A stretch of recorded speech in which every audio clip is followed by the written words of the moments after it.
ఒకసారి గరుడ శ్రీకృష్ణుడితో గర్వంగా, ప్రభూ, ఈ లోకంలో నన్ను మించిన వేగంతో ప్రయాణించే జీవి ఇంకెవరైనా ఉన్నారా? అది విన్న శ్రీకృష్ణుడు ఏమీ చెప్పకుండా చిరునవ్వు నవ్వుతూ అక్కడ నుంచి వెళ్లిపోతాడు. ఇది చూసిన సుదర్శన చక్రం గర్వంతో ప్రశ్నిస్తుంది, ఈ సృష్టిలో నా శక్తికి మించిన ఆయుధం ఇంకేదైనా ఉందా? దానికి శ్రీకృష్ణుడు అదే మౌనం, అదే చిరునవ్వు, అక్కడి నుంచి వెళ్లిపోతాడు. ఇదంతా విన్న సత్యభామ, త్రేతాయుగంలో మీ భార్య సీత కన్నా నేను అందంగా ఉన్నాను కదా, ఈ యుగంలో నా అందానికి సాటి ఎవరున్నారు అని గర్వంగా అంటుంది. అప్పుడు శ్రీకృష్ణుడు మనసులో అనుకుంటాడు, వీళ్ల అహంకారానికి తగిన గుణపాఠం చెప్పాలని. గరుడుని పిలిచి, హిమాలయ గుహల్లో ఒక మహావానరం తపస్సు చేస్తూ ఉంటుంది, అక్కడికి వెళ్లి నీకోసం ద్వారకలో సీతారాములు ఎదురు చూస్తున్నారు అని చెప్పిరా అని పంపిస్తాడు. తర్వాత సుదర్శన చక్రాన్ని పిలిచి, ద్వారం వద్ద కాపలాగా ఉండు, ఎంత గొప్పవారు వచ్చినా లోపలికి అడుగు పెట్టనివ్వకు అని చెప్తాడు. సత్యభామతో, నీవు వెళ్లి మహారాణిలా తయారవ్వు అని చెప్తాడు.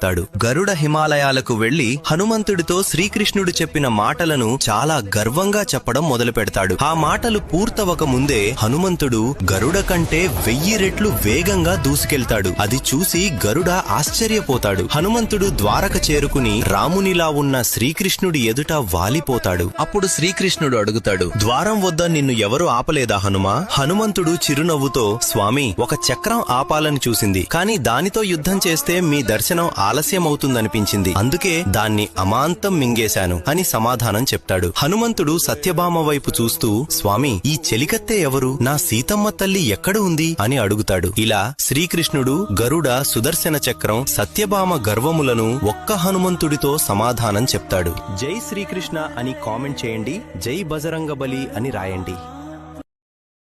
Download ShareChat.